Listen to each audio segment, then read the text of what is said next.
Good afternoon. My name is SHU-MIN Huang. I'm the director of the Institute of Ethnology. It's my great pleasure to chair this panel this afternoon because we have seen so far the first two sessions with heavy dosage of political science and also Berkeley connections. And now we are shifting our gear toward more cultural and spiritual aspects of the cross-Taiwan Strait relationships, and also with a heavy undertoning of the Bostonian connections. Let me introduce the speakers. The first speaker is Professor Robert Weller. Rob is a familiar face in Taiwan. He has done the first field work in CHANG-HUI, or CHANG-HUI, right? Unity and Diversity of Divinity in Taiwan. And now he has shifted a little bit to China, right? Doing lot more field work in China. Rob has his BA degree from Yale University in 1970, and the PhD in anthropology from Johns Hopkins University. And currently he is a department professor and chair in the Department of Anthropology at Boston University. And the topic of his talk is Religion and Blind-Eyed Governance in China and Taiwan, which has probably a lot of implication for our understanding of what is happening in China in the next decade or two. Rob, what?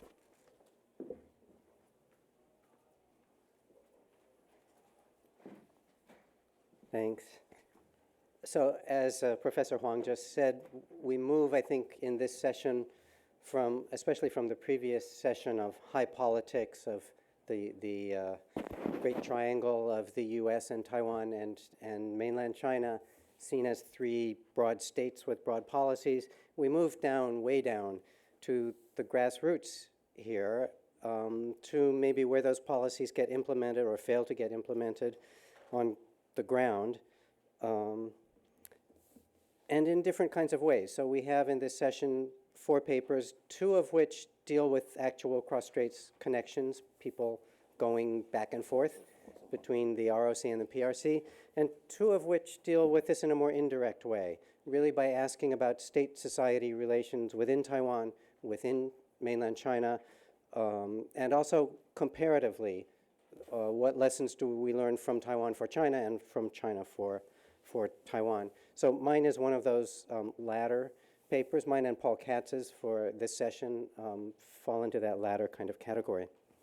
I should say, if anyone besides my discussant has actually read the paper, the talk really only deals with about 5 or 6 pages in the middle of the paper. Well, let me take the privilege of being an anthropologist and start by telling a story, which is what we do, I suppose. This story is from a town in Taiwan, which I won't name, I guess for an obvious reason, will be obvious in a moment, in central Taiwan, research I was doing a few years ago on religion and philanthropy in Taiwan. And I was in the township office, the Zhenggongsuo, asking the local officials about religion and philanthropy, of course. And at one point, one of the officials rather proudly said to me that the office had looked into every single temple in the township. And every place in Taiwan, there are a lot of temples, and in this place, there are an especially lot of temples. So he was very pleased. He had data on everything, he said, founding dates, the history of the temple, the main deities worshipped, the structure of the administration, all this information. And I said, you know, that's really great. That would be so useful for me. Could I have a copy? And then there was a discussion among the various officials, after which they said, a bit embarrassed, no, you couldn't have a copy. So I asked why, and they said, well, the reason is a lot of these temples aren't registered. And so if we give this to you, we're publicly admitting that we know about these temples, but we don't know, right? We say we don't know about these temples. As soon as we say we know, there's trouble. We have to enforce the laws. Now, it's a minor story about a minor thing, but it's a major pattern, in fact, that we see both in Taiwan today, but even more, I think, in an earlier Taiwan, a pre-democratization Taiwan, and that we see very commonly in China as well. In fact, I'll give a few examples. I think even the Americans and the Canadian will easily think of examples from those societies as well as these societies on this side of the ocean. It's a very common kind of thing, but more common in some circumstances than others. I've called it in English blind eye governance, using the English phrase for looking at something but claiming you can't see it. That is, turning a blind eye. In Chinese, you might say with one eye open and one eye closed. It's just a more awkward metaphor, so I'm using the English one instead. But that's the idea of blind eye governance, knowing what's going on, but saying you don't know. So I give many more examples in the paper. Because of time, I won't be able to do much today, but let me just point at a few. A couple from my earlier work, although I analyze them in a very different way in the earlier work. Early Japanese colonial period in Taiwan at the Zhongyuan Pudu, the 7th month festival for the ghosts, there was, at least from the 19th century on, a large ritual called CHANG-HUI, stealing from the lonely ghosts, where young men would come and climb these very long bamboo poles to try to get a flag or some other goods at the top, which then they could sell for a lot of money. And these were, in the 19th century, described as near riots. People were hurt, sometimes killed at these things. The Japanese made it illegal for obvious reasons, and yet it was continued in Sansha, where I was working at the time. It was continued for quite a while with people saying, we're not doing this Chang-HUI thing, you know, it's silly, it's superstitious, we don't do that. But instead, to become better subjects of the emperor, we have an athletic contest where young men from the village will compete to climb a really long pole and get to the flag at the top of the pole. That is, it was the identical ritual done under another name. After 1949, 1945, we have a new government, which is also rather embarrassed by much of this folk religion and campaigned rather hard, not so repressively, but rather hard against things like offering pigs in front of the temple at the god's birthday. So particularly around 1950, those years really just after the government moves over, they're campaigning against doing that. And the local people in Sansha, again, are saying, okay, we recognize it's unsanitary, it's a waste of money, it's superstitious, we're not going to do this anymore. But we are going to encourage agricultural skills among our farmers here, and whoever raises the fattest pigs will display them in front of the temple on the god's birthday, exactly as they were doing anyway. No one was fooled by these, of course. The local officials in Sansha, the offices are 2 blocks away from the temple. The people in the offices were local people. They knew exactly what was going on. So it's a rather thin disguise accepted by turning a blind eye to what's going on. It's quite easy to come up with mainland China examples too. There's a nice anthropological study of a temple in Hebei, a recently constructed temple in Hebei, and on one side of the door is a sign saying Temple to the Dragon King, a very common deity in North China. And on the other side of the door, it says, Museum of Chinese Dragon Culture. And as the organizers pointed out, they had told the local villagers they were going to construct a temple to the Dragon King, and they should contribute money. And they had gone to the county government and said they were going to construct a museum of Chinese culture, and they should contribute money. Again, no one's fooled by this. And yet it gives everyone a way of living with it, blind eye governance again. The most obvious case in mainland China right now, I suppose, is the house churches, the 家庭宗教, 家庭基督教, which in English we often refer to as underground, the underground church. But as any of you know who look at it, there's nothing underground at all about most of it. You can go in many, many Chinese cities right now and see a big building with a giant cross on it. 400 people show up on Sunday to go to church, and yet it's not registered. It's not legal. Obviously, no one is being deceived. Everyone knows it's there. And yet the government is willing to turn a blind eye. Now, I could give many examples of non-religious things too, but our theme of the afternoon of this session is religion, so I'll stick to religious ones. But I don't think there's anything particularly religious about this dynamic. Instead, I think there's something to do with the kind of political structure of a colonial Taiwan, or an authoritarian post-colonial Taiwan, or of China the way it's constructed right now. So what are the dynamics of blind eye governance? That's really the topic that I want to try to begin to explore today. The main feature probably is a system of laws that are not intended to be implemented, regulations that are not intended to regulate. Now, why would you do that? It's because you see laws, you see regulations in a different light, not as ways of regulating daily life, but as statements of ideals, of moral principles. And if you think about the way law has been used and still is used in many ways in China, the way law was used in an authoritarian Taiwan, often it was as a statement of ideals, rather than knowing that this is how we really intend to live our lives. Furthermore, in those authoritarian systems, you lack the democratic push to make the laws fit people's lives. That is, when laws don't fit how we really want to live our lives in a democracy, as we know from Taiwan now, there's a push to change the laws.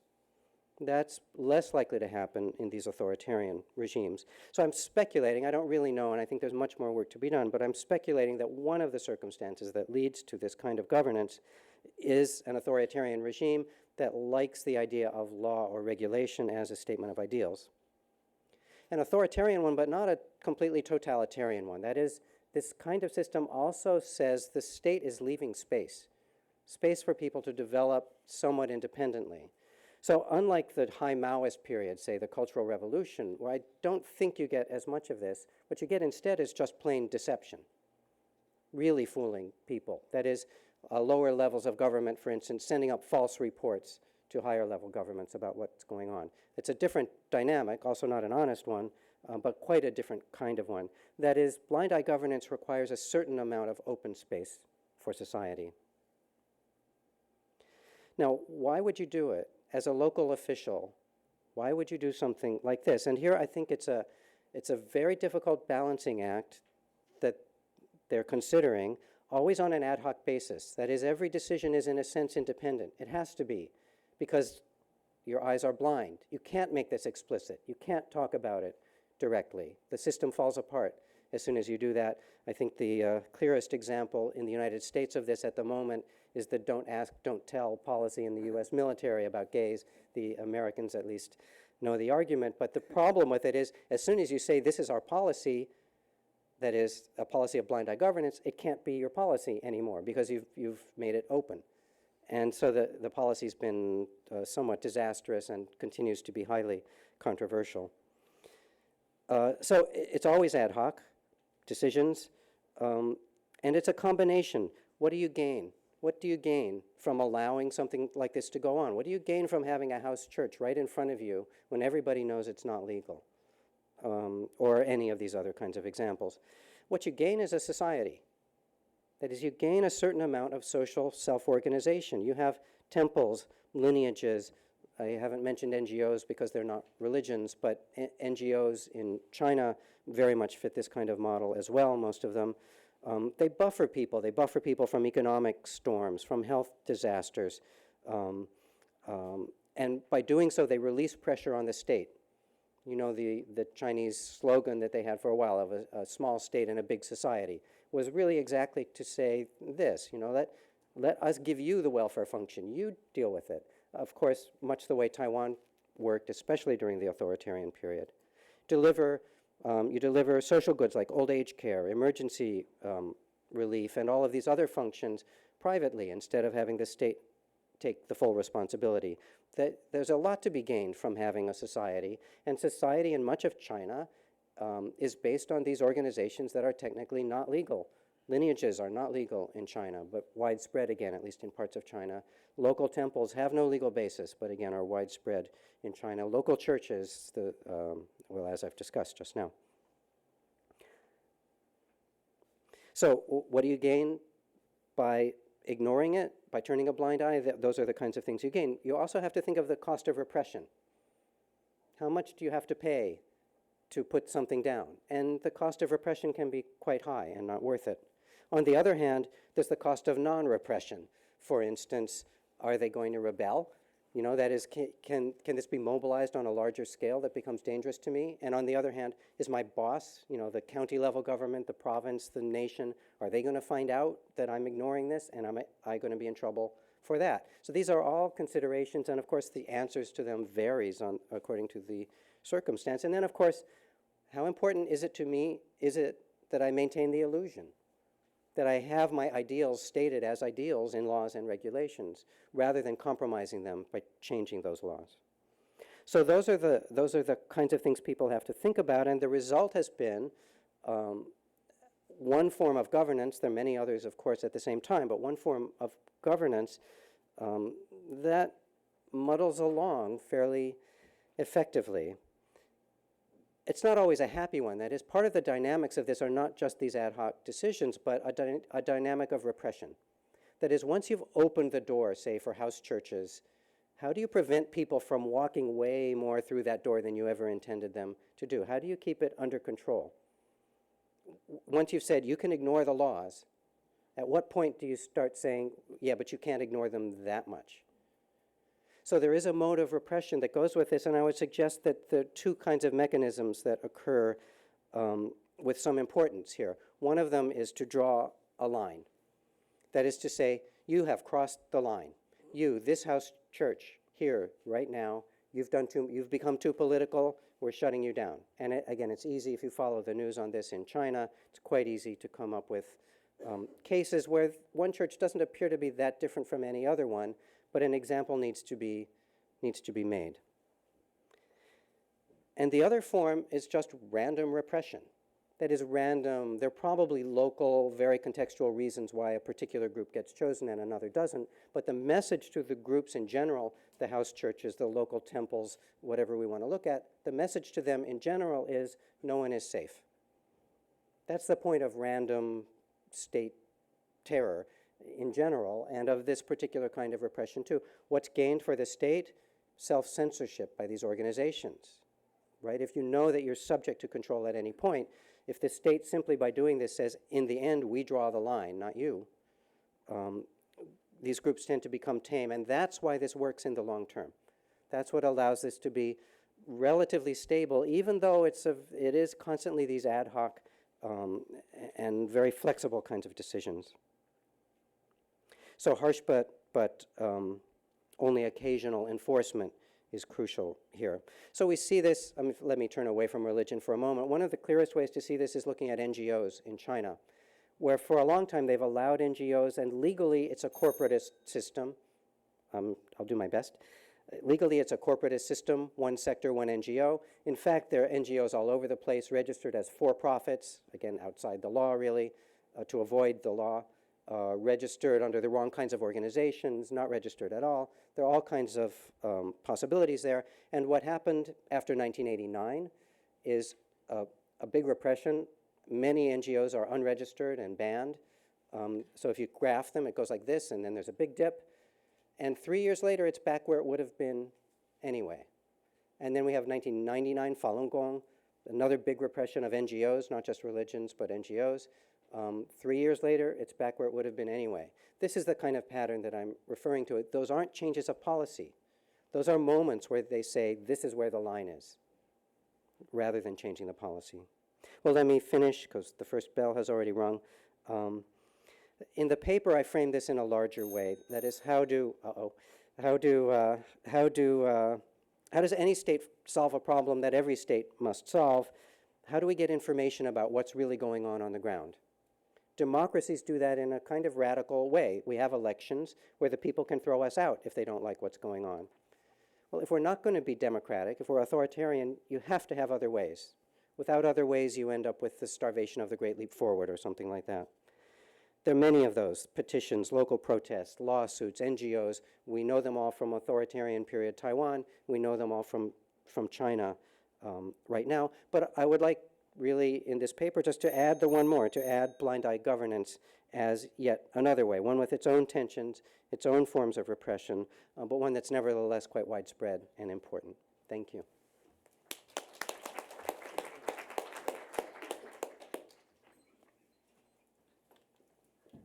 Thank you, Rob, for giving us this particular analysis based upon the notion of responsive authoritarianism. And from there, we'll go on to our next speaker, Professor Lin Wei-Ping. Wei-Ping Lin, she had her PhD from Cambridge University in 1998 and is currently Associate Professor in the Department of Anthropology, National Taiwan University. Professor Lin is part of the Bostonian gang because she visited Boston a few years ago, right?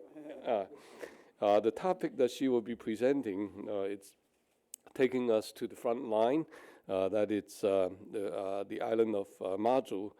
The topic of her paper is Pilgrimage as Bridge, the post-militarized islands between Taiwan and China in the 21st century. Professor Lee.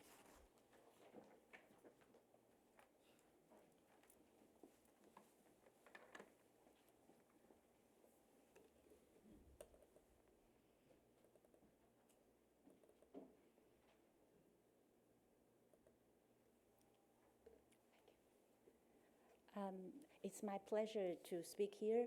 And in the morning, Professor Michael Zoni and Professor Ye Wenxing all mentioned bridge, the bridge between SHU-MIN and Jinmen. Now I'm going to talk about bridge too, but it's a different kind of bridge. So my title is Pilgrimage as Bridge, Transcending Marginalization in the Demilitarized Islands Between Taiwan and China. Let me briefly introduce my field site, which is the Mazu Islands, and the history of this place. Maybe you are quite familiar with Jinmen, but Mazu, I believe a lot of people have never visited in your life. So, okay, we see Mazu is actually quite far away from Taiwan. It's very close to Fuzhou City. And these Mazu Islands comprise an archipelago along the northeast coast of Fujian. It used to be a resting stop for fishermen from China. And Mazu Islands and eastern Fujian were actually integrated as a whole, economically and ecologically. So all important rituals took place in homeland China. I mean, before Chiang Kai-shek troops came to these places, all the important rituals only took place in Mazu. So there was no pilgrimage ever practiced in this place before. So if we walk to the old houses in these islands, then we see this kind of house shrine. You can't even find where the ancestor tablets are. Let me show you. Here. So this house shrine is very different from what we see in Taiwan. I mean, in Taiwan, you see a kind of very, house altar always in the center of the house. But this is just at the corner and very shabby, extremely simple. So, and with a lot of things piled around. So you can imagine this is just really a temporary rest for these people. I mean, to dwell in this place. And so at the same time, in this place, we only see very small-scaled temple. You see, this is their original temple, and so in 2008, they built another one. I mean, based on this, they used the old temple as a model to build the old one. So almost all the temples in this. In these places are extremely small because, these islands are just for their temporary rest. So because they built up this temple, so that's why they launched the very big scale pilgrimage. So then let me introduce a bit about this temple. In this temple, there are 8 deities was Wulingong. Probably only Michael Zoni knows that. You know, it's a kind of a religion popular in Fuzhou area. Wulingong as the main one, and the other 7 all come from different neighborhoods in this village. So these deities only integrated in 2008. So it's very different from Taiwan. You know, in Taiwan villages, usually all the deities become public in Qing dynasty or even earlier. But this place, only in 2008, that a village really becomes an integrated whole. So because they completed this temple, so that's why they launched this pilgrimage. It's called Mazu Ning, the first direct cell, and Changle pilgrimage. Mazu Ning de Shouhang, Changle Ping An Jing Xiang. It took place from July the 5th to the 9th after the completion of this temple. And let me show you some photos in this pilgrimage. They took statues of Wulingong and the Lady of Lingshui Furen. They took these 2 statues to China. And these are the old people. I mean, a lot of old people participating in this ritual. And these are kids. You know, I mean, you see, it's not a kind of a spiritual transcendence. I mean, they all they all went there as group. So you see kids and then, you know, parents and grandparents together. So when in this ritual, in this pilgrimage, when men, women, and children appear together all wearing red, one was reminded a very famous anthropologist, Victor Turner's concepts of communita, which means spiritual transcendence or pursuing. However, this pilgrimage aimed more than spiritual transcendence. Let's look at the pilgrimage road. They did not head for their ancestral temple in Changle. On the other hand, they designed a very elaborate journey across the Taiwan Strait. They started from Keelung. They started from Keelung and then passed by Mazu and then go to Ningde, Pingnan, Gutian, and then back to Changle and then come to Mazu. So it's a very curious route. We may wonder why would a pilgrimage held by Mazu choose Keelung as its starting point? Why chose Ningde? Probably no one knows here. A city not well known in Taiwan as the point of entry into China. Why did a pilgrimage to the ancestral temple have to take such a detour? Then we have to consider the new political economic situation of Mazu. After the war zone administration was lifted in 1992, and Mazu's significance as a military frontline declined. Today's Mazu is confronted with the fate of being gradually forgotten by Taiwan and China, especially after the 3 direct links, Dasantong, across Taiwan Strait were put into practice in 2008. The pilgrimage, starting from Taiwan, passing by Mazu, and landing in China, entailed the Mazu people's expectation that Mazu can become a mediator between Taiwan and China. So the next question is, why did they choose to enter China through this city, through Ningde city, located on Wenzhou-Fuzhou high-speed railway, relatively undeveloped before? Ningde is seen by Mazu people as having the potential to become a relay point between Taiwan and Shanghai. Mazu people thought that Keelung, Mazu, Ningde might in the future become a new economic development line between Taiwan and Shanghai because Wenfu Tielu has already, opened, as well as a unique cultural touristic route which combines tourism of northeastern Fujian and religion, especially Lady of Lingshui Furen de Xinyang. So this is a route combining economic, religion, and other, all sorts of meanings together. Then we also have to think another economic zone, a new West political economic zone in the 21st century. The West economic zone, in Chinese, it's called Haixi Jingji-Qu, was first mooted in 2004 as a politically strategic and also a regional economic development plan. Its main goal was to elevate the select development of Fujian province in comparison to the Yangtze Delta and Zhujiang Delta. Therefore, the West Economic Zone proposed using Fujian as the main base of this development plan, the ambit of which stretches north to Zhejiang, south to eastern Guangdong, west to Jiangxi, and of course, east connecting Taiwan. Then let's look at how Ningde City, how people in Ningde City think. For Ningde City, connecting to Taiwan, of course, it's a major breakthrough because there's never ever anyone, any ferry, any boat which directly came to their place. So during the large-scale welcome ceremony held in Ningde on July the 5th, the municipal secretary further said, Ningde is a large port full of business opportunities. The entire city will put out its best efforts to put Ningde into becoming a central city in the northeast wing of West Economic Zone. So that's why in this whole pilgrimage, Ningde offered or extended huge cooperation in regard to customs and transportation. They set up a temporary customs to clear all the pilgrimages within 30 minutes probably. And they send a car, see here, this police car, and guiding 9 buses.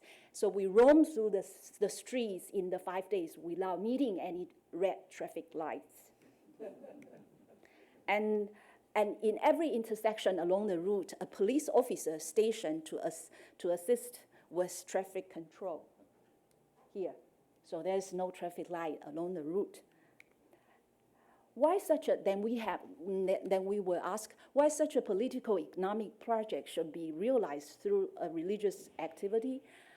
Pilgrimage, as previous anthropologists have already explained, pilgrimage entails a cultural spatial relation between ancestral and branch temples.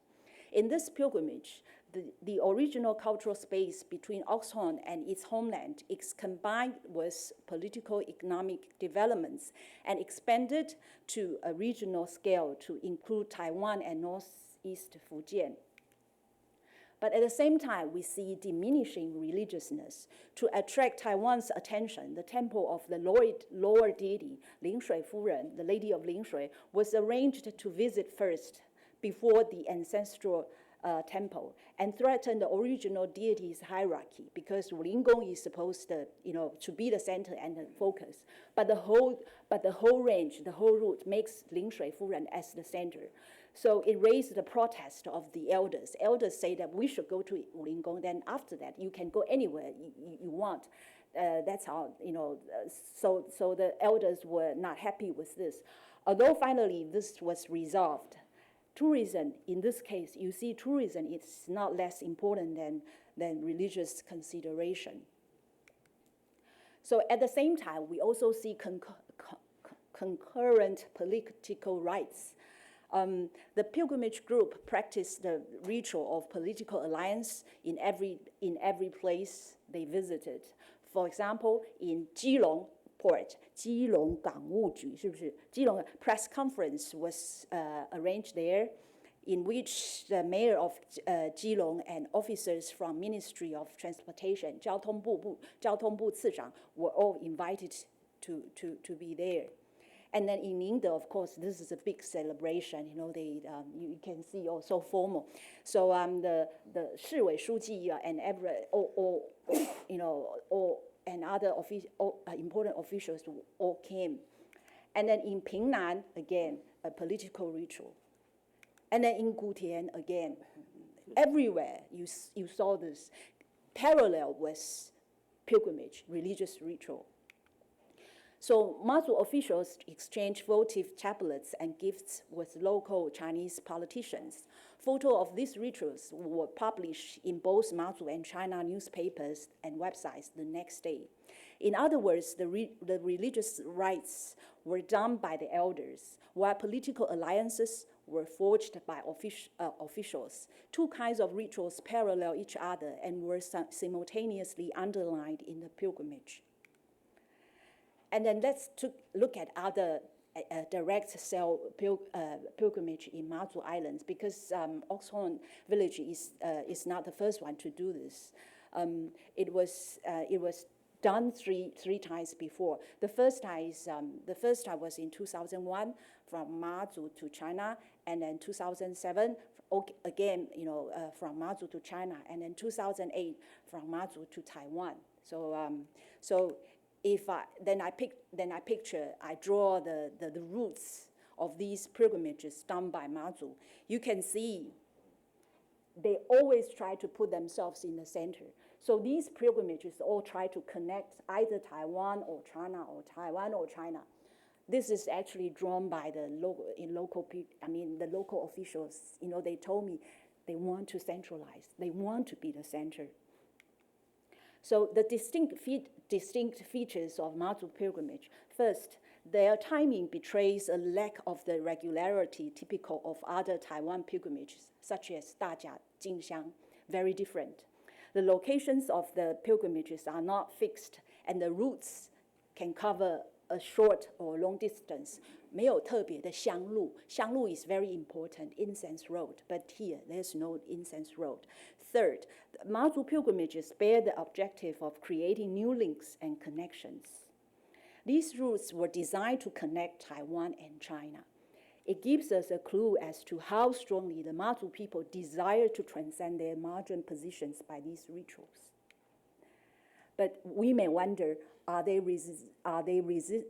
realistic or symbolic links? What concrete results, such as how much trade, how many tourists have used these links, have flowed between Keelung, Mazu, and Ningde? These questions do not seem to be important for the pilgrims. The significance of this pilgrimage, as described by an important organizer, is in the future, each island can radiate its own connections to the mainland, create its own chances of survival. So my conclusion, the 2008 Oxhorn pilgrimage and the 3 other direct sailing pilgrimages cannot be separated from this political process, and thus carry the important significance of reconnecting the 2 sides of Taiwan Straits and building new networks for Mazu to transcend its marginal status. The fact that these pilgrimages were held before the launch of the 3 direct links also show that Mazu people have struggled to empower themselves by finding a new position in China-Taiwan relations. In this new era, the pilgrimages in Mazu have also developed new forms different from those seen and in Taiwan pilgrimages.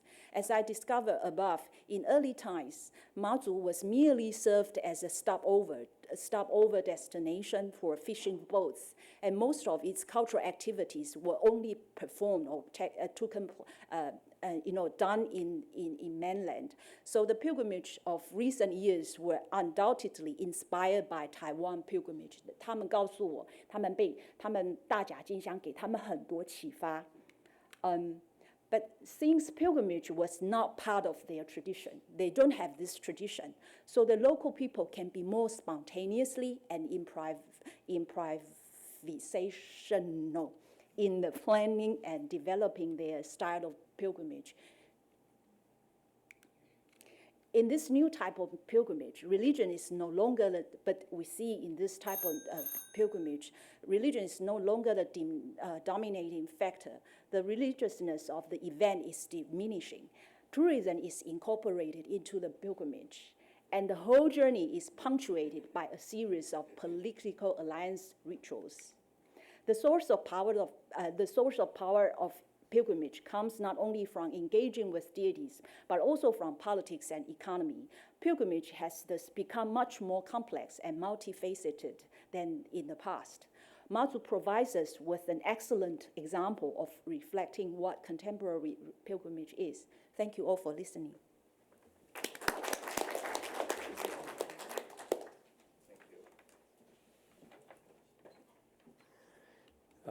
We thank Professor Lin for the discussion about looking at pilgrimage as the intersection between the political and the spiritual.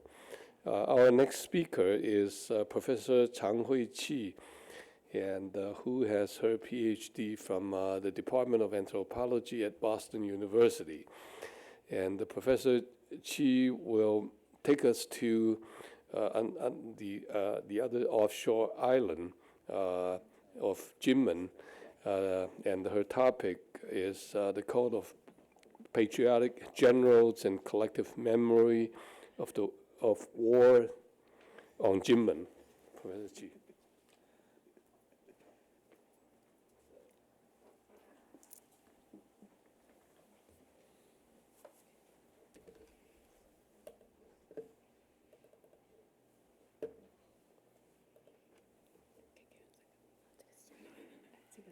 右边是下一页。Thank you.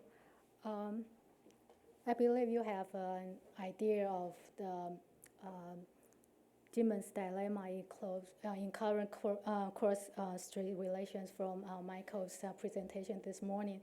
And in this paper, I'm going to place Jinmen in the period of Cold War. And this paper is about how the Code of Patriotic Generals is manifest. I'm sorry. The paper is about how this the memory of war is manifested in this Code of Patriotic Generals, and this Code of Patriotic Generals in turn serve as a historical reflection of the change of cross relations in the past decades. This is a map of the Jinmen's position as an offshore island of Taiwan. Okay, memory of war. And I take collective memory as the exchange of information and the discourse. So the state declared martial law and implemented authoritarian rule in order to control social order after the Battle of Guningtou, which happened in 1950. It is civil society that had to come to terms with the aftermath of deaths caused by war. Temples and ancestral halls constitute the public sphere of a village, and this inherent public trait of folk religion drives narratives of the Code of Patriotic Generals into the public sphere to manifest what civilians remember about war. And every patriotic general temple has a story told and circulated in Jinmen. I have to mention briefly talk about two battles that people still vividly remember today. And these two battles also associated with the Code of Patriotic Generals.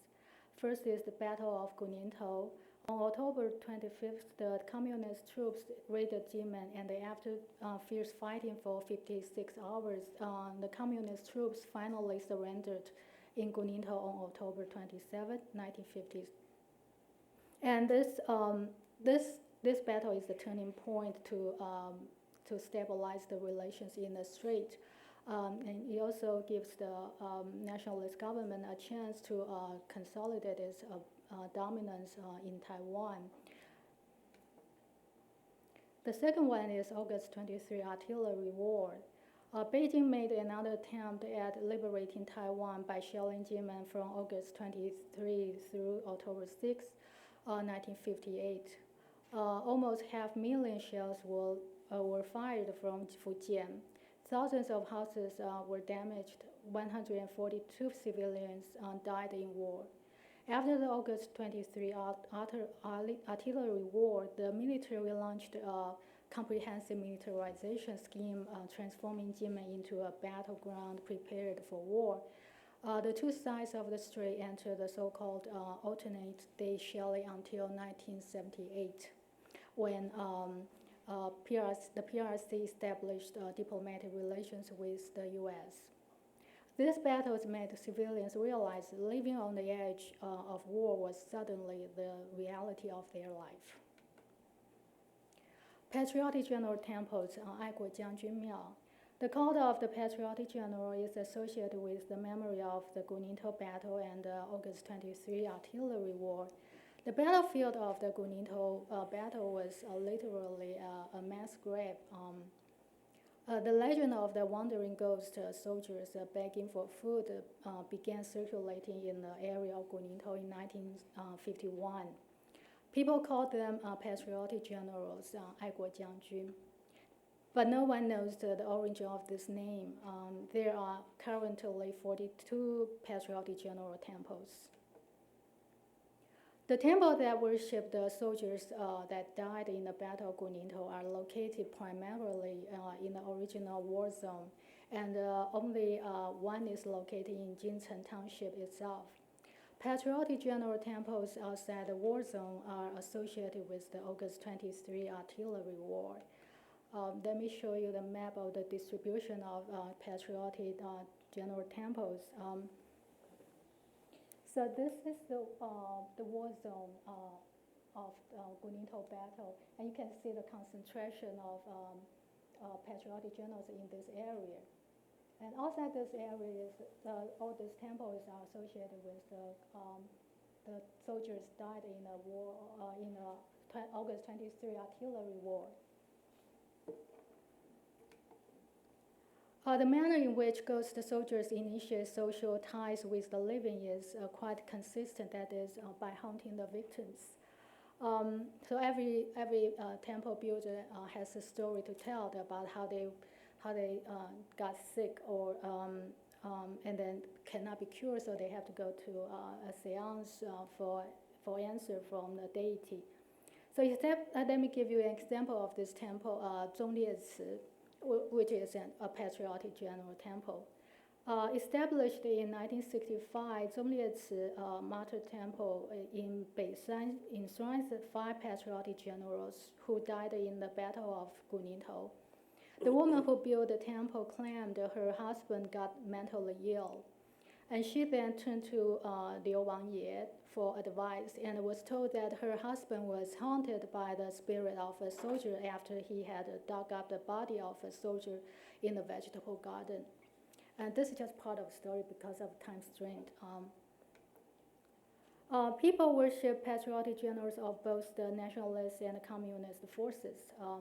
Anqi and Beishan settlements in the Gunintao war zone have patriotic general temples that enshrine communist troops. And the Zhonglieci that I just mentioned actually worshipped the patriotic generals who are communist soldiers. The villagers said the gods ordered them to worship all fallen soldiers, including the communist forces. The cult of patriotic generals ended the Cold War. 37 of the 42 temples, the time of construction is known, and 28 were established before the PRC, and the United States established the diplomatic relations in 1978. And there's only one that so far found established in the 1990s. In January 1978, China halted alternate day shelling, and the Cold War entered a period of so-called détente. The patriotic general temples underwent renovation from 1970s to the 1990s, when the Cold War came to an end. The intensity of cross-strait tension during the Cold War paralleled patriotic general construction activity. It is noteworthy that in the 1980s, in 22 of the 42 patriotic general temples, the piece of red paper or tablet representing the patriotic general was changed into a statue. The most notable feature of the patriotic general statue is the adoption of a modern military uniform. So Zhonglieci, which was erected for communist soldiers, was expanded in 1987, and 3 of the 5 patriotic generals are in military uniform. And here is the picture of this temple after expansion. And these are the patriotic generals in modern military uniform. These 2 female statues I was told, according to the informant, the female builder, she said that two of these 5 patriotic generals were married, and they demanded statues of their wife. So that's what they did for the married patriotic generals. And this one is another patriotic general temple. It has been expanded, but it still retains the original form of a tablet of the patriotic general. So here is the conclusion. The official war museums were especially created to display military victory. Although the Cold War tension eased in the late 1970s, the nationalist government was forced to step down from the international stage with the recognition by most countries of the PRC as the sole government of China. The Jinmen military fortifications, however, did not end when the PRC halted their propaganda leaflet bomb attacks. That's the alternate day shelling. On the contrary, the ongoing underground military engineering works after the August 23 artillery war continued into the 80s. 15 combat villages in Jinmen were selected from 1976 to 1983 to excavate tunnels with critical access that link strategic points in the villages. The ultimate purpose of the military fortifications done in that period is to strengthen the domestic anti-communist ideology and consolidate political power.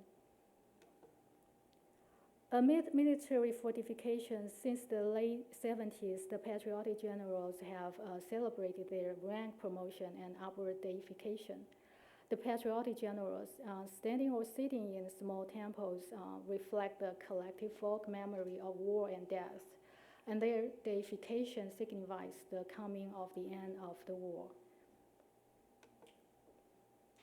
So the hunting victims' individual physical affliction, because that's how they, the sign of, that's the first sign they get for this, the origin of this called of patriotic general.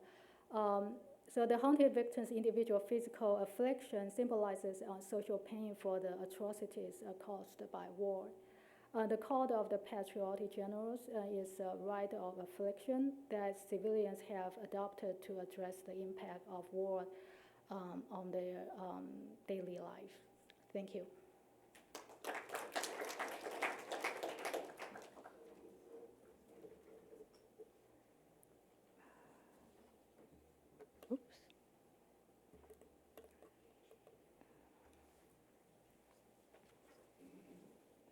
Thank you, Professor Chi, for telling us about the creation of modern myth to commemorate these patriotic generals. Our next speaker takes us to another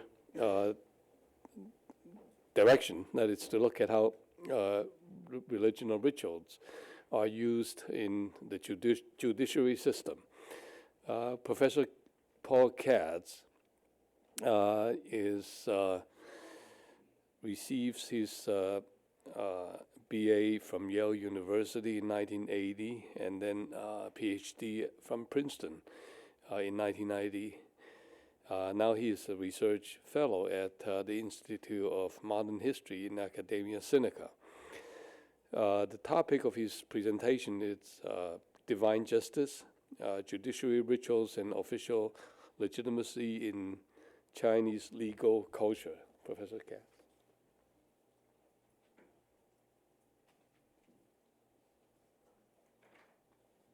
Well, thank you very much. We now move from offshore islands back to the mainland, and from the joy of pilgrimage or the pain of commemoration to the pursuit of justice. I should begin by saying that as a former Yalie, I have limited connections with the Boston world, though I have, make regular pilgrimages there to worship at the feet of various professors, some of whom are even in this room.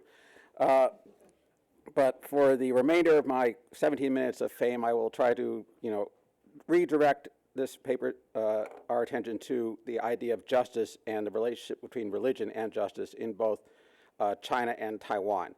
And obviously in both China and Taiwan today, the idea of justice and the role the legal system plays is of great importance. In China, with concerns about human rights and democratization, the question still remains as to how whether the legal system will become something which is used to further democratization, or whether it simply will be a tool for the state to silence dissenters. And this sort of balance this sort of issue was also relevant in Taiwan, though obviously with democratization in Taiwan, religion, justice, the legal system is now, seen as more of a tool of furthering democratization, though there are still some suspicions about it being used as a tool for the state. But apart from the sort of the greater faith in the legal system in Taiwan, the big difference between Taiwan and China, which I would like to talk about here, is the importance of religion and ritual in the pursuit of justice, and not just by ordinary people, but also on the part of politicians. So what's been really interesting in Taiwan is with the advent of democratization and elections, we now have politicians who are quite willing to perform judicial rituals, or at least say that they're willing, and then back down at the last minute because they found some compromise with their electoral opponents. Not only politicians, but also policemen and prosecutors, judicial officials who face no electoral pressures whatsoever, are still quite willing to perform rituals at temples to deities in the course of prosecuting cases or trying to identify criminals. And there have even been cases of judges allowing disputants to make oaths inside courtrooms. And this sort of system not only exists in Taiwan, but it exists in Hong Kong and among overseas Chinese communities. So the way in which religion fits into the pursuit of justice is a point of great difference between China and Taiwan. So in the paper, it's divided into three parts. The first sort of presents my overall conceptual framework for discussing religion and justice. The second is some historical background. The third is the data from today. Now, at a meeting organized by Institute of Political Science, despite the fact that most of the political scientists have moved on to greener pastures because religion doesn't really fit into their conceptual frameworks, the idea of saying that religion and justice fit together may seem somewhat foreign. And this is, of course, we Westerners are guilty because we're the ones who come up with this wonderful social science framework where religion is one field and law is another field. As if these were really two separate realms in daily life, which of course they are not. And so I argue that, especially in the case of China, though obviously there are plenty of examples from the West as well, that we find a great deal of overlap and interaction between religion and the law. And in terms of the belief sphere, I talk about this concept called the ideology of justice, which when applied to religion refers to various deities who observe people's behavior, keep records of this, and then after you die you are sent to the underworld, which is a court, and you are subject to justice there. And the key idea of this is the idea of retribution, or baoying, or simply bao. And of course the idea of bao, or retribution, is not only a religious concept, but it also shapes legal discourse as well. And the idea again of punishment fitting the crime, which is also not foreign to a Western system. And then the other form where we see the interaction between religion and the law is in practice, especially ritual. For example, making oaths, filing indictment rituals, which are not necessarily mimicking the legal system, but there's a lot of interaction between the two, and there is some sense of interaction. So what I try to argue in the sense in this paper and in a book which I recently published is that there is something which I call a judicial continuum, where you have three elements in the pursuit of justice. There's mediation, there's the courts, and the ritual. And even and in the past, and even in Taiwan today, we can see that all three of these mechanisms exist, coexist, and interact in the pursuit of justice. So people, even in Taiwan today, who are involved in a dispute can pursue mediation, go to court, and take their legal documents and burn them to judicial deities, all at roughly the same time. So in other words, pursuit of justice does not involve separate realms, but realms that interact. So what we see really is a coherent system. So what I'm trying to do is point to this as a way of introducing as a way of explaining how this is going to work out in official practice, because the other thing about these judicial rituals is that they are a form of legitimation. In other words, if you have a claim that you're innocent or someone else is guilty, and you want to convince people that your claim is of validity, one way that you do this is to go to a temple, to a judicial god with its various Chie-Baya and all these ferocious deities inside, and murals, people getting whacked across the bum, and you make an oath there, which is why if you're in the midst of a dispute, you do not go to the temple of Guanyin or Mazu, which is why when Yan Qingbiao made an oath to Mazu saying he was innocent, most people didn't believe him, because if Yan Qingbiao really thought he was innocent, he would have gone to Taichung Chenhuang Miao and not to Daxia Zhenlan Gong. So it has to do with legitimation. What's really interesting is not only ordinary people, but also officials use this sort of ritual and this sort of practice as a means of legitimation. So the second part of the paper is the background section, and it talks about late imperial practice. And again, in late imperial China, not only ordinary people and elites, but also officials relied on judicial rituals in order to assert the legitimacy of their concerns. So there are plenty of examples in gazetteers and even in sources like the Mingshi of officials making oaths to the city god or holding trials in a city god temple and so on and so forth. So this is an example of again, officials using, and of course sometimes it's maybe cynical in order to convince the commoners, in order to put pressure on a suspect who won't confess, so you make them spend the night in the city god temple. But there are other cases of officials who clearly believe that this was a way to enhance their legitimacy. And one must not forget that when a late imperial official took up office in his post, one of the first things he did was go to the city god temple and report. So the city god temple was an important center of judicial practice, and it was also a node where state and society interacted. The other thing is, while officials did this sort of thing, judicial rituals were never officially incorporated into the Chinese legal system, but the Chinese state did encourage sub-county organizations to have judicial rituals. So, for example, in the Lijia system, there was a regular oath-taking ritual. And in the CHANG-HUI, the community compact system, there was also a regular oath-making ritual. The other thing that I mentioned here is that judicial rituals were not only used by officials to assert their legitimacy over society, they were also used by members of society to assert the legitimacy of their protests against the state. So you have plenty of cases of bond servants or tenant farmers or workers who are organizing a protest against a local official, who write out their plaints on a piece of yellow paper and take it to the official city god temple and file an indictment there. So they're doing the exact same right as the officials at the exact same site as officials, but they're using it as a means of asserting their legitimacy over official legitimacy. So this was sort of the situation prior to the modern era.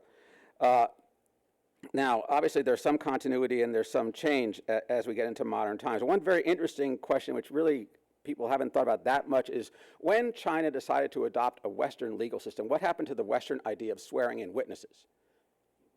And that was not adopted. There was a great debate among the late Qing officials as to whether they were, and they had Japanese people coming in and saying, how we did this during the Meiji Restoration, we adopted this and this, and are we going to swear in witnesses? And they decided no. So even in Taiwan today, if you go to court to make a statement, you only have to sign a written statement called 拒绝. You do not have to put your hand on a Bible or Lunyu or something like that and make an oath that you're going to tell the truth, the whole truth, and nothing but the truth. And if you're becoming president or something like that, you only have to make an oath swearing to the Sun Yat-sen or the ROC flag, what they call 宣誓就职, but there is no religious aspect of that. So in that sense, despite this quest towards westernization and modernization, this particular aspect of Western judicial practice was not adopted into either Chinese or Taiwanese legal practice. But there is one exception to this, and that is Western colonial courts. And we have plenty of examples of Western colonial officials in places like Hong Kong or the Straits Settlements allowing Chinese to behead chickens in colonial courts, because that's the only way you get the Chinkies to tell the truth, because a Bible was not going to do that. And there are examples of this in Australia and the United States, this is what it's as well. So it's a very interesting examples of sort of change and continuity. Now, in the case of Taiwan, one way, one can measure this sort of change and continuity is 1, through fieldwork, 2, through consulting various, online newspaper databases, and 3, through, web searches, which is what I've done. And again, as I note, one of the big changes in Taiwan was the increasing use of judicial rituals by candidates when they were running for electoral office, especially during the 1970s. So there are all sorts of stories in the newspapers which were picked up by people like Li Yuan and SHU-MIN of famous people like Wang Yuyun when he was running for mayor of Kaohsiung, beheading a chicken in order to convince people of his innocence. It's also a good way to attract a crowd. If you political debates can be quite boring, but if everybody goes up to the temple to behead a chicken, you'll get a much larger crowd. There's also, and even though people won't behead chickens nowadays because of animal rights movements, but the threat to do so is a good way to put pressure on your opponent, and also, or to mock an opponent. And here's a cartoon in the paper which includes not only Song Chu, but also your esteemed host for tonight, Lian Zhan, standing in the background of Song Chu, threatening to do a chicken beheading ritual when he was all in trouble for this Xing-Piao-An incident. And, it's obviously just mocking him, but the idea of chicken beheading or making an oath, and even today when someone's accused, or something, of course he doesn't really want to, or if they swear an oath, they say, I swear I did not buy votes, but he won't swear that his underlings didn't buy votes. But, the idea of legitimacy or putting pressure on other people, this, it persists, so in the context of trying to attract votes. The idea of judicial officials like policemen, and prosecutors doing this. This is sort of similar to the old zhixian or zhifu of ancient times, going to a temple. This does persist, and I should note that in Taiwan or in Hong Kong, a lot of police stations still worship Guangong, and if they have a certain recalcitrant subject, they'll make him sit in front of Guangong and make an oath as to whether he's telling the truth, the whole truth, and those that don't are supposed to end up, vomiting and convulsions on the floor. There are plenty of examples of prosecutors, and of course this would immediately the case would immediately be thrown out of court in the West, of a prosecutor dragging some reluctant suspect to sit in front of the city god, or prosecutors who are faced with a tough case making offerings to a judicial deity, and that sort of persists to the present day. One temple I studied, the Dizhang'an, which is in Xinzhuang, was a very popular place for this. It's also known as Xingjing Miao, the temple of the policeman's temple. One very famous case, the tragic murder of Bai Xiaoyan, when that was being investigated, Wang Jinwang, at that point a top police official, went there in order to ask the gods to help him catch the criminals who had murdered Bai Xiaoyan. And the temple committee had a poster of these three guys on the wall, and each time one was caught or killed, it X his name off. So the idea of this remains an important aspect of Taiwanese practice, as is the case of common people taking their cases both to court and to the gods, and as is the practice of using judicial rituals to challenge the authorities. Now, what's really interesting, and I did a lot of field work back in 2006 and 2007 at this Dizhang'an temple, and what was really interesting then is that a lot of people who were engaged in court cases were also taking their documents to the gods. And one explanation, in other words, people had great faith in the courts, but they also had great faith in the gods. As people become more and more convinced that the legal system will really give them justice, will these sorts of rituals decrease over time? This is I'd love to go back and do this field work again, especially after all the hullabaloo surrounding Chen Shui-bian or Li Qing'an and things like that. Are people convinced that the system is just? If they are, will they end up relying more on the legal system and less on temples? But at least based on the field work I was doing then, there were people saw, and not only just taxi drivers, but also businessmen engaged in copyright disputes, chairmen of the boards of major companies, university professors, not me, were taking their legal cases to the gods, and with no apparent contradiction involved. So this sort of continuity had persisted, but what will happen in the future is unknown. And it would be interesting to do this again. Now, of course, this contrasts with what is going on in China today. In China, obviously, there is a great religious revival, but the extent to which it's going to affect judicial rights remains to be seen. One important point, which is often underlooked, is that even as early as the Republican era, during the sort of Pochu Mixin campaign, often the first target of official suppression was the city god temple, because the city god temple was the real place where the state asserted, where local society asserted its legitimacy in a judicial framework. So when the state decided it was going to monopolize the system, the first thing it did was to tear down the city god temple.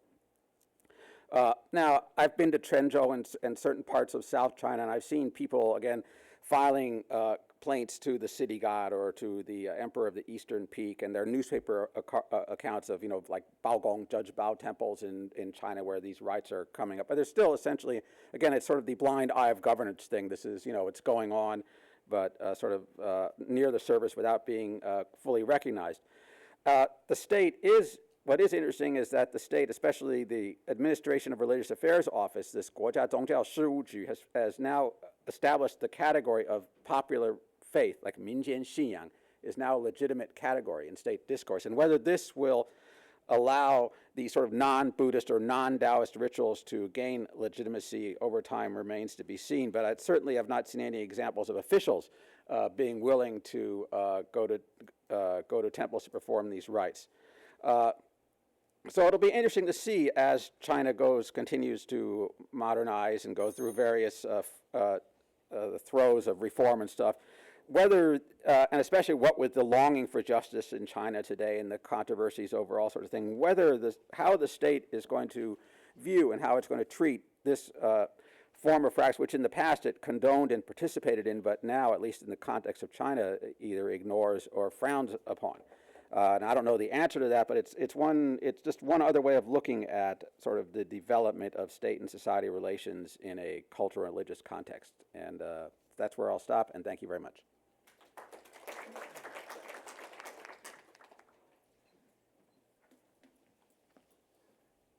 Thank you, Paul, for the very enlightening and also entertaining presentation. You look increasingly more like an anthropologist, and that's why where the Bostonian connection comes in, probably. Our discussant today is Professor Guo CHENG-TIAN from the Department of Political Science, National Zhengzhi University. Professor Guo has his BA from National Taiwan University and the PhD in Political Science from the University of Chicago in 1990. Let's see, he also served as a researcher in the Center for Taiwan Studies at National Zhengzhi University, right? Okay, so let's turn to Professor Guo.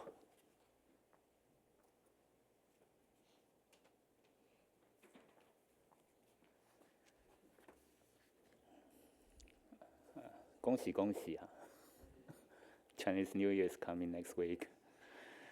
In Taiwan, political scientists and religious scholars seem to disagree on whether religion and politics can be mixed in theory or in practice. Political scientists tend to say no, while religious scholars tend to say yes. Since I'm a political scientist working on religion-state relations, my answer has always been, well, it depends. Using Weller's metaphor of blind eye governance, I will review these two papers with one eye, political scientist's eye, open, and the other, religious scholar's eye, closed. Both Weller's and the KATZ papers address a similar theme, that is, certain religious mechanisms are vital to the legitimacy of government.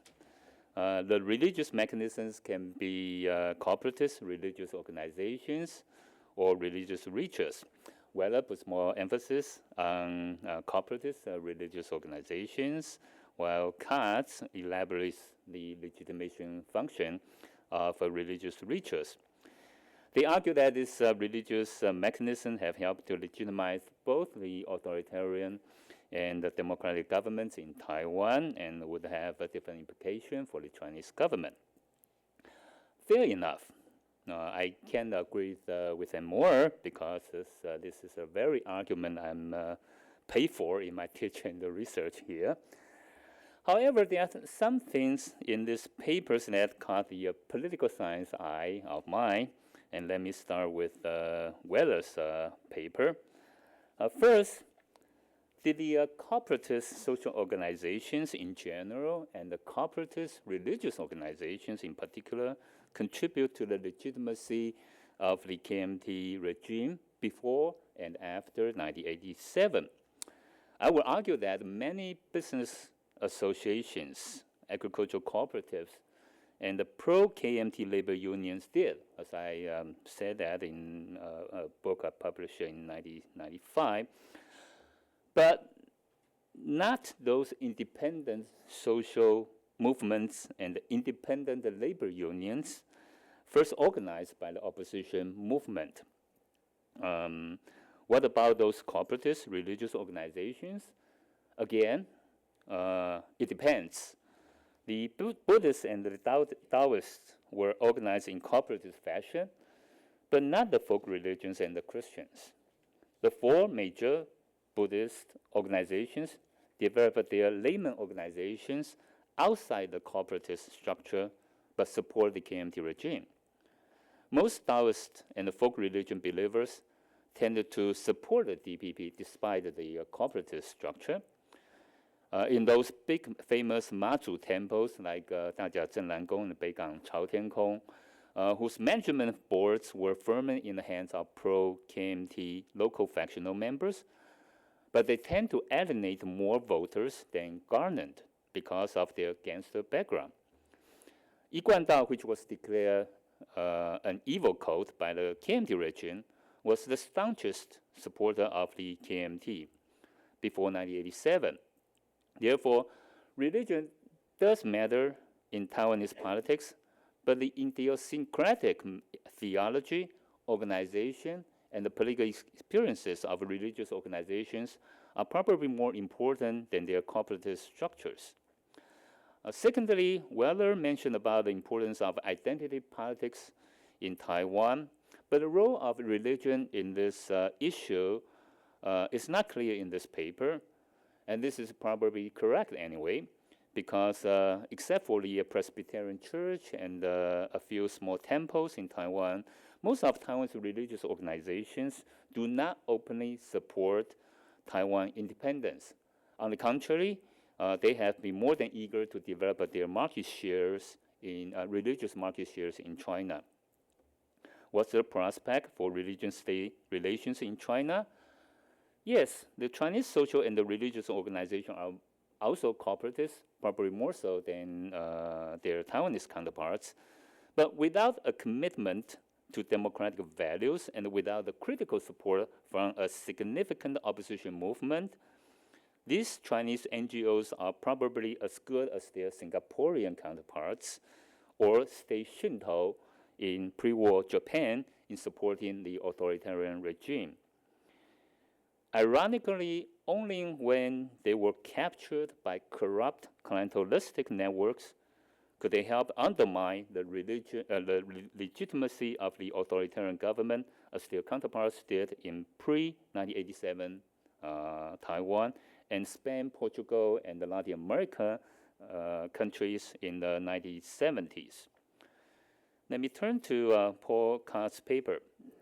This paper deals with one of the most important topics in comparative studies of Asian and Western cultures. Does Asian culture consist of the Roman legal tradition of the Western cultures? Max Weber said no, and explained the lack of modern capitalist development in Asia. European political scientists, whom we visited recently, say no, and explain the absence of a EU-like union in Asia. KATZ's paper is very important because he points out the different meaning of law and other judicial, quote-unquote, judicial continuum, including underworld justice in Chinese culture. I'm very much convinced by his arguments and have more to learn than comment on this paper. But let me play with one thought experiment on this paper. When I was a college student, one of my political science professors told us that the major difference between Western and Chinese cultures is the priority ranking among law, reason, and empathy or sympathy, 法理情. In Western society, law comes first, reason the second, and the empathy the third. In Chinese culture, however, empathy comes first, reason the second, and the law the third, 情理法. Confucius once said that the father should not tell the truth about his delinquent son, 父为子隐. and the son should do the same for his delinquent father. 子谓父隐，父谓子隐，子谓父隐，直在其中矣。Justice is served. This awkward English translation is mine, not from the fortune cookies. KATZ paper helps me understand this relative difference between the two cultures. In fact, we can argue that the Chinese culture has personalized not just empathy, but also reason and the law within the boundary of empathy. 法不坏乎人情. The practice of underworld justice rituals, as described by KATZ, is supplementary to the Chinese legal system, probably because both are personalized. Chinese believers can pick and choose any kind of deity to serve her personal needs or justice. Prostitutes seek their justice in the worship of 猪八戒. Gangsters seek their justice in Guanyin, Mazhu, Liao Tianding, who did not say much about public justice anyway. This is quite different from Western culture, in which the monotheist Christianity combines Jewish legal tradition with the Roman legal tradition, plus the Enlightenment tradition, which promotes rationality and impacts on Westerners' conception of law and justice. I'm not saying that the Westerners would not appropriate their God for political purposes. They did this very often, as we have heard about Ronald Reagan's evil empire argument and the George Bush crusade against Islamic terrorists. And during the American Civil War, both the North and the South claimed that God was on their side. But Christians always make their arguments based on relatively clearly stated legal religious laws, just like Abraham Lincoln would say, I know God is on our side, but are we on God's side? Very few Chinese would ask themselves a similar question. Therefore, it's difficult to argue that the Chinese religious rituals help to strengthen the legitimacy of government when everyone can appropriate any deity for personal use.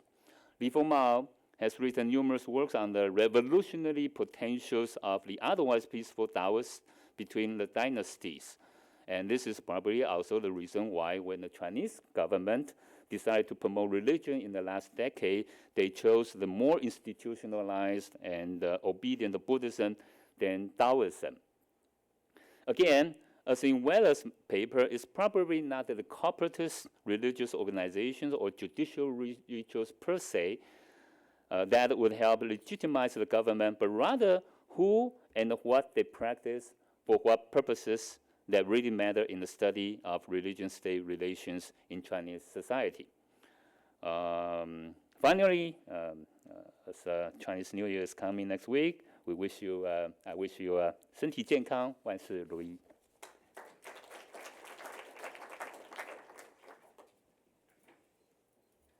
Thank you, Professor Guo. We have another discussant, that it's Professor Weller.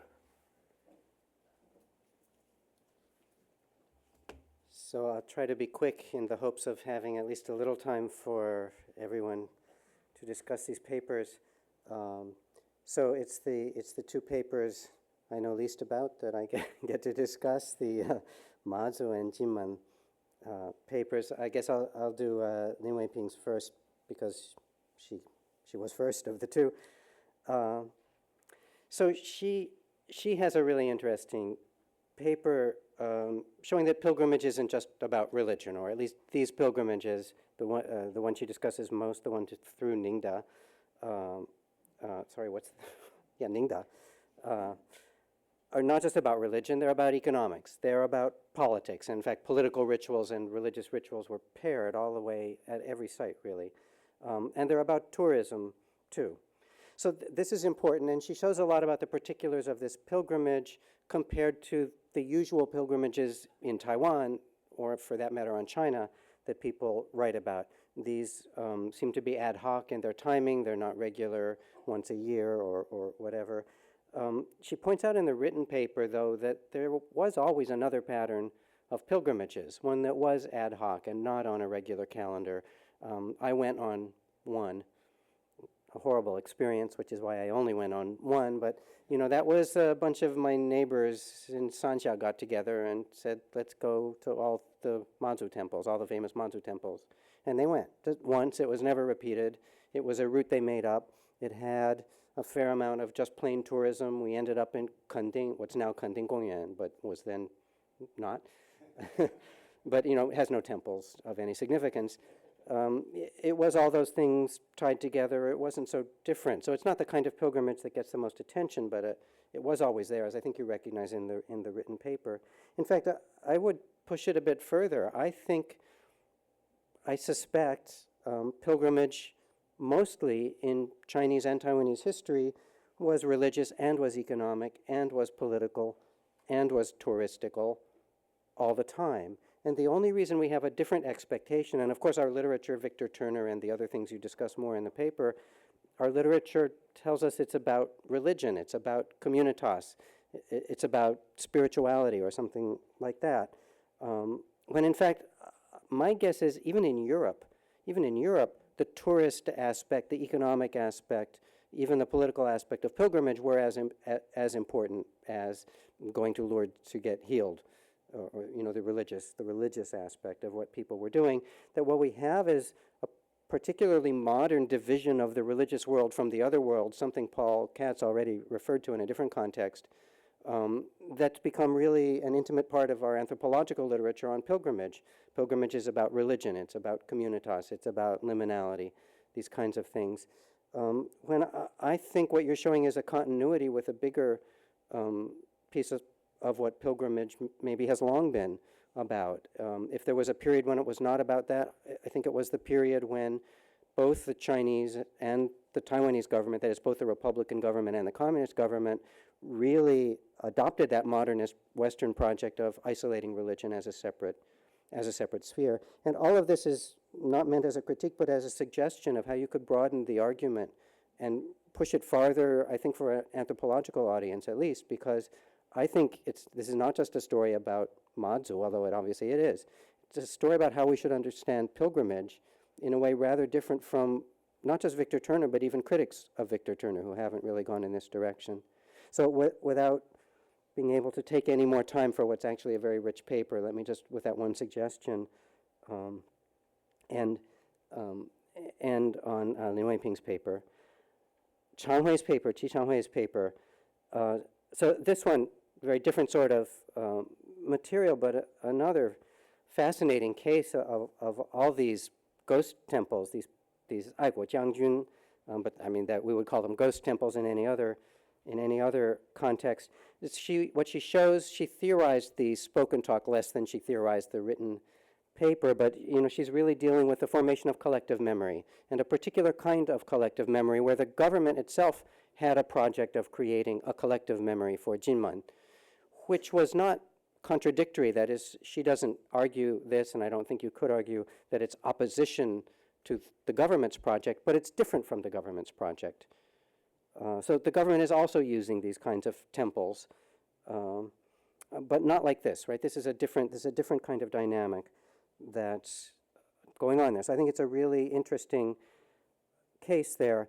She, in the written paper, she points out that there are two ways in which people in Taiwan or in China or Jinmen deal with ghosts. One of them is to incorporate them, to build a temple for them, to bring them into your worship practices, and then to try to get stuff out of them, right? Those youqiu being ones. That is, they give you stuff, that's why you're worshiping them. There's an exchange relationship. But the other way to deal with ghosts is to exorcise them, to send them away, to get rid of them forever, to make them go away. And of course, we know many ritual mechanisms for doing that too. So the question the paper raises is why incorporate, why not exorcise? It's a really interesting question to try to deal with. And here, again, it made me think of broader context in ways maybe you can extend this argument. So I was in Vietnam a few years ago. Vietnam is a place with a lot of ghosts for just the same reason that Jinmen has ghosts.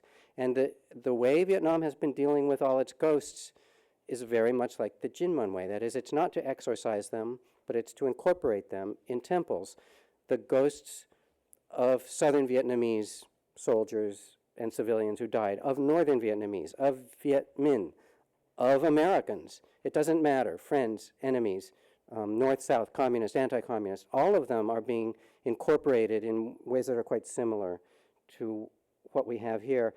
And there's a kind of taming of this power, this scariness of outside power, where you, instead of saying, let's send it as far away as possible in the hopes that it can't find its way back, of saying, let's put it right outside the village, which, again, she didn't have time to talk about it orally, but in the paper, these things are established always right outside the village territory. Not far, but outside. That is, on the margins where you can deal with them, where you can strike deals with them, and not far away. Maybe these ghosts are too painful to exorcise. They can't be got like memories, and there's, it's a different talk, but you know, what is the difference between a ghost and a memory? After all, maybe not so much, and some of them can't be removed by saying, okay, I'm going to forget that one. Some of them have to be incorporated so that we find a way to deal with them. So the one thought I have time to share on that paper. I wanted to spend a minute talking about the session as a whole, a little bit, just to bring out 2 points that I think come through in the session as a whole. One is really all 4 papers are about the integration of religion, politics, economics, of everything. They all show that. That's a point that Paul KATZ in particular has made frequently in earlier work, and I've made to some extent too. But in front of an interdisciplinary audience, I think it's important to re-emphasize how crucial this is, political science eye or religion eye, whichever one you choose to open or close. That we're dealing with these issues that are, yes, they're religious, but in CHANG-HUI's paper, for instance, are crucial for what's identity on Jinmen. What is a Jinmen identity? Has a lot to do with the treatment of these Aiguo Jiangjun. In WEI-PING's paper, the actual going on pilgrimages has a lot to do with what's happened in the economy of that part, and it's clearly very much on the minds of the Mazu people, I suspect of the Jilong people, and certainly of the people on the mainland that are, why else would you be changing all the traffic lights to green, except in the hopes of other kinds of longer-term investments. So, just to say that the implications of this really go far beyond religion, and they're significant to politics and economics as much as to religion. The other point I wanted to make was that all 4 papers really are primarily not about belief, not about spirituality. They're about ritual. They're about actual behaviors of people. And I wanted to emphasize ritual here. Ritual in a particular way. So ritual not simply as the performance of religion, but ritual as Li, maybe in the old, since we're swearing on the Li now, apparently, ritual in that old Chinese sense, which is what? The Li of the rituals of the court, of course, but remember the Li Bu was also responsible for diplomatic relations, or Li Mao for that matter, which I think is relevant here too. That is, Li is about how we deal with others. Others because they're spirits, others because they're a stranger on the street, others because they're people from a different country that we're in a diplomatic relationship to. Ritual is a crucial social mechanism. I mean, there's a reason why Confucius, apparently not a religious man by what we normally mean by that, made such a big deal out of it. It's because it's the key for him to what makes society work. And I think in all of these cases, to some extent, what we have is rituals really seen as a key on the ground to what is making society work. Ritual in a religious sense, but also rituals in non-religious senses, which I think we could extend this to. For instance, the political rituals that, the way Li Wei-Ping presented them, it was very clear how similar those were to the religious rituals that are going on at the same time. So with that, let me stop and turn it back over to Huang Xiumin. Thank you for both discussions. We still have about 10 minutes, so we should open this to the floor. Yes? Can you hear me? Hello? those were 4 very, very fascinating papers. I enjoyed each of them very much, so thank you. I was thinking, Rob, when you said that you wanted to turn to the whole panel just now with 2 points, which were both really interesting ones, that one of the things that you were going to do was to somehow help us see more clearly how these all relate to the theme of, other than the one on pilgrimage. I don't see as clearly as I expected to a relationship to the theme of cross-strait connections.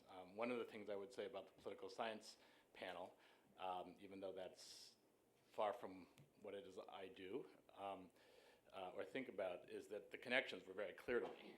I had no trouble understanding that as being relevant to what it is we're here to do. I didn't see that as clearly here. Some of it was implied, and in the pilgrimage paper it was obvious, but in the others less so. And then, if I may, I just wanted to ask Rob one particular question about your own paper. And that has to do, I found this concept of blind eye governance really fascinating.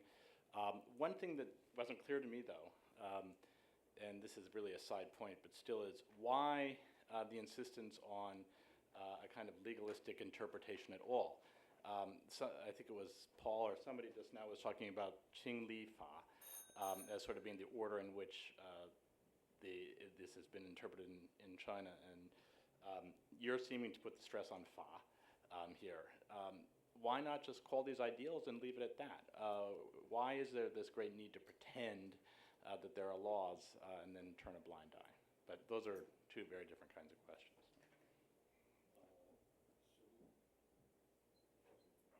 Okay, go ahead, yeah.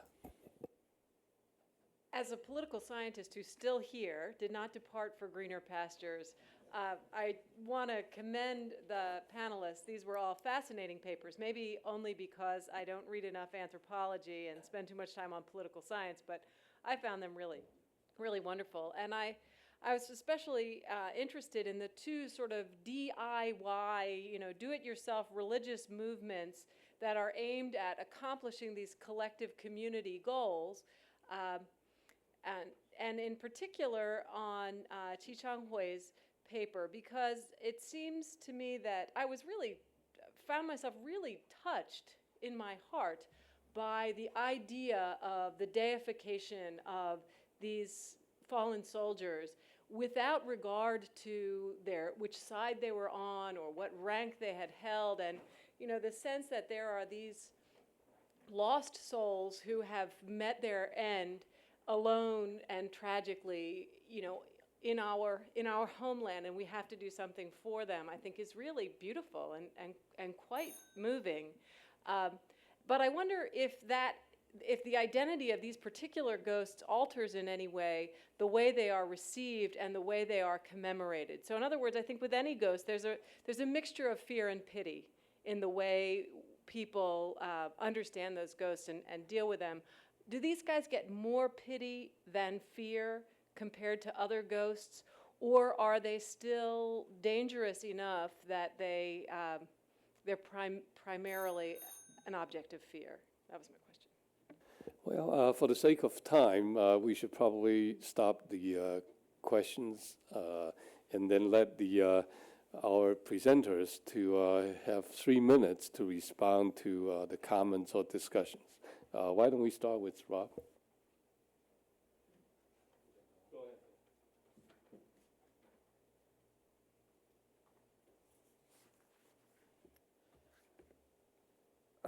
The one I most want to respond to is Tim's first question, because it may be on the minds of everybody in the room. That is, except for the Mazu pilgrimage paper where it was obvious, what does anything have to do with cross-straits here? What does cross-straits mean? So for the political scientists, right, we had the very usual kinds of analyses that we're used to. They know, it means the diplomatic problem across the strait. What could we, the rest of us, mean by this, the ones who aren't competent to write about that particular issue? It can mean direct contacts. people going on boats or airplanes across the strait. So and we had in this session one paper that put that at the center of what was going on. But there are other ways we can do that too. So a second way is modeling. That is, China looking at Taiwan as a potential for how it can organize. So this morning we heard about, for religious things, we heard about CHENG-CHI, for instance, being not just being active so that they fit the number one thing, they go there, but more than that, if you go talk to large religious philanthropic groups in China, CHENG-CHI is one of the first things they mention as a model that they're trying to emulate. So that's an important cross-straits dynamic, one that's not usually included in that diplomatic discussion, but I think needs to be on the table at a conference like this. And the third one is parallels. That is, situations where both China and Taiwan are facing similar kinds of circumstances, trying to figure out their way through similar kinds of problems. What are the ways that they do it? And in some cases, there may be modeling involved there too. There may be direct contacts involved there too. It's a little bit hard to say, but I think that's equally important, and that was the kind of thing here. This problem of governance is a shared one with many points of similarity for historical reasons, but also for structural economic reasons. What happens when you get rapidly growing market economies? Something both places have experienced. What happens when you get corporatist-style authoritarian government? Something that both places have experience with. So in all of those senses, I think all of that should be on the table at this conference, and not just somebody moves physically from one place to the other place. So just took too much time with that. Your other one, why law? I don't know. I think that's a really interesting question, and I would appreciate other people's thoughts on it later. Empirically, we know that they do that, so that, let me rest on that rather untheoretical response, right? That is what they do. So I have carefully used up my time without talking about Guo Zhangtian's response. And my guess is if we had time really to talk, we don't actually disagree very much on these points. Corporatist religious groups in China are not about to undermine the regime. I agree with you. Really, the point I would make, the lesson of Taiwan in that case, I think, is you can run a corporatist authoritarian system with these responsive kinds of mechanisms in it for a really long time. I mean, the lesson everybody else is taking from Taiwan is it democratizes. But the other lesson is it goes for decades before it democratizes. And, China still has a lot of decades left, so I don't think we disagree. And the Taiwan part of what you said is more complex.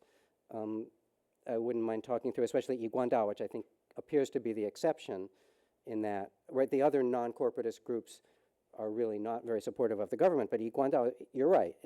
What you said was right. I think it's because their strategy was to play. They wanted to play the corporatist game. They wanted in. They wanted to be the 11th religion, or whatever the number of officially recognized ones was. But we would need to talk that through further. Anyway, thank you very much for the comments.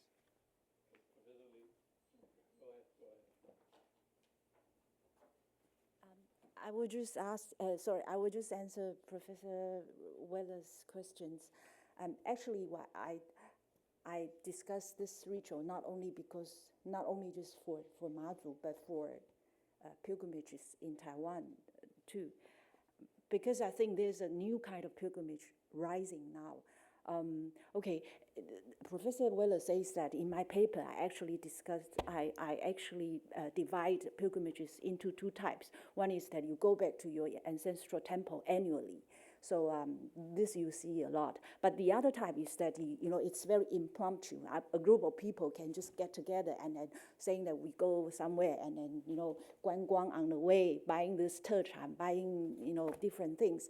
But I think in this case, in this Mazu case, they combine these two types into one type. And actually in Taiwan, you are seeing this too. This is one thing that I think, these two types are gradually, combined together. And then the second thing I think new in this ritual is that, we pilgrimage in the past in Chinese history was never was never ever just about religion. It's always incorporates, economy or tourism or anything. But what I discovered in this pilgrimage is that there's a series of political rituals which is underlined in the, which is sort of parallel with religious factors, or in other words, pilgrimage is punctuated by political rituals. I mean, it's not just religion at the center, and then religion incorporates other things. But on the other hand, it's religion and politics parallel each other at the same time.